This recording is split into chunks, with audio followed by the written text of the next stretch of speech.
रूहानी लाई नागेश्वर और गौतम का सच सबके सामने। नागेश्वर हुए रूहानी से गुस्सा और गुरु ने बंदूक को ठुकराकर रूहानी को चुना और लगाया रूहानी को सबके सामने गले।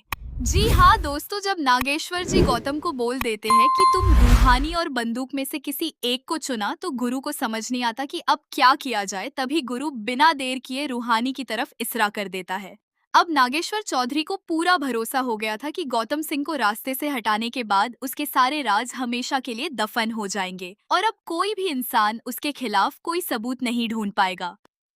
लेकिन नागेश्वर शायद यह भूल गया था कि सच को चाहे जितना भी दबाने की कोशिश की जाए, लेकिन एक न एक दिन वह सामने आ ही जाता है। और इस बार रूहानी ने ठान लिया था कि गौतम सिंह के साथ आखिर हुआ क्या था, इसका पूरा सच पता करके ही रहेगी। रूहानी को धीरे धीरे उन सारी कड़ियों को जोड़ने का मौका मिल रहा था जिनके पीछे नागेश्वर का हाथ था। अब उसे यकीन होने लगा था कि गौतम सिंह की मौत कोई साधारण हादसा नहीं, बल्कि एक सोची समझी साजिश थी। रूहानी को सबसे ज्यादा परेशान कर रही थी गौतम सिंह की वह आखिरी बात, जिसमें उसने बार बार एक ऐसे सबूत का जिक्र किया था जो नागेश्वर चौधरी की पूरी जिंदगी बदल सकता था। आखिर ऐसा क्या था उस सबूत में जिसे सामने आने से रोकने के लिए नागेश्वर किसी भी हद तक जाने को तैयार था? यही सवाल रूहानी के दिमाग में दिन रात घूम रहा था। उसे लग रहा था कि गौतम सिंह ने मरने से पहले किसी ऐसे इंसान पर भरोसा किया था जो शायद अब भी इस राज को जानता है। लेकिन वह इंसान कौन था, यह पता लगाना आसान नहीं था। रूहानी जितनी तेजी से सच के करीब पहुंच रही थी, नागेश्वर उतनी ही तेजी से अपने बचाव की दीवार मजबूत करता जा रहा था। रूहानी ने तय कर लिया था कि अब वह डरकर पीछे नहीं हटेगी। उसे पता था कि नागेश्वर के खिलाफ जाना मतलब अपने ही घर में दुश्मन पैदा करना है।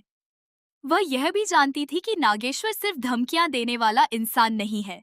उसने जिस तरह गौतम सिंह को चुप कराया था, उससे साफ हो चुका था कि अपने राज बचाने के लिए वह किसी भी सीमा को पार कर सकता है।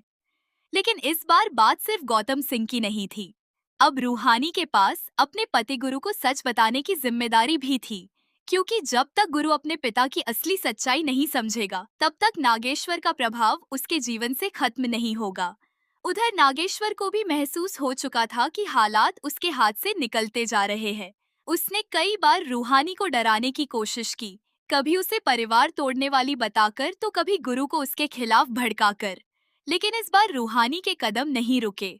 नागेश्वर ने गुरु के सामने जाकर अपनी वही पुरानी चाल चली। उसने बड़े दुखी चेहरे के साथ कहा कि रूहानी उसके खिलाफ लगातार झूठे आरोप लगा रही है। वह चाहती है कि गुरु अपने पिता से दूर हो जाए और उसकी बातों में आकर परिवार से रिश्ता तोड़ ले।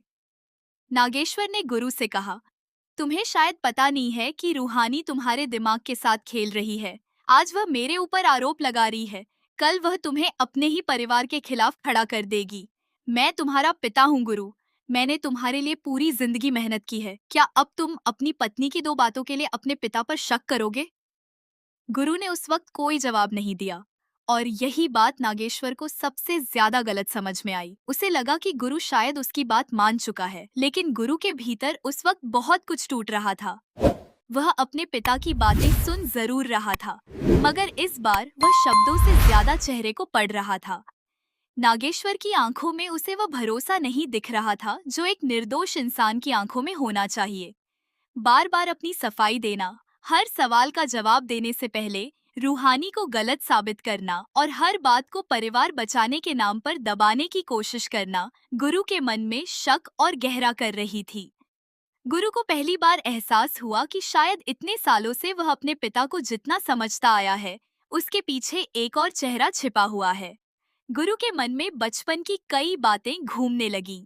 उसे याद आने लगा कि जब भी परिवार में कोई नागेश्वर के फैसले पर सवाल उठाता था, वह गुस्से में सबको चुप करा देता था। कोई उसके सामने ज्यादा बोलने की कोशिश करता तो उसे डराया जाता। गुरु ने कभी उन बातों को गंभीरता से नहीं लिया था। उसे लगता था कि पिता सख्त है, मगर परिवार की भलाई चाहते हैं। लेकिन अब रूहानी की बातें उन सारी पुरानी घटनाओं को एक एक करके जोड़ रही थीं। इसी बीच रूहानी गुरु से अकेले में बात करने पहुंचती है। रूहानी की आंखों में डर था, लेकिन उसके चेहरे पर इस बार एक अलग तरह का विश्वास भी था। उसने गुरु से कहा, मैं जानती हूँ कि जो कुछ मैं कहने जा रही हूँ, उसे सुनना तुम्हारे लिए आसान नहीं होगा। शायद तुम्हें मुझ पर गुस्सा आए, शायद तुम्हें लगे कि मैं तुम्हें तुम्हारे पिता के खिलाफ कर रही हूँ। लेकिन गुरु, मैं तुम्हें किसी से दूर नहीं करना चाहती। मैं सिर्फ तुम्हें वह सच बताना चाहती हूँ जिसे तुम्हारे सामने छिपाया जा रहा है। गुरु कुछ देर तक चुप रहा। फिर उसने सिर्फ इतना कहा, रूहानी, आज मुझे पूरा सच बताओ। जो भी है, जैसा है वैसा ही बताओ। आधी बात मत कहना।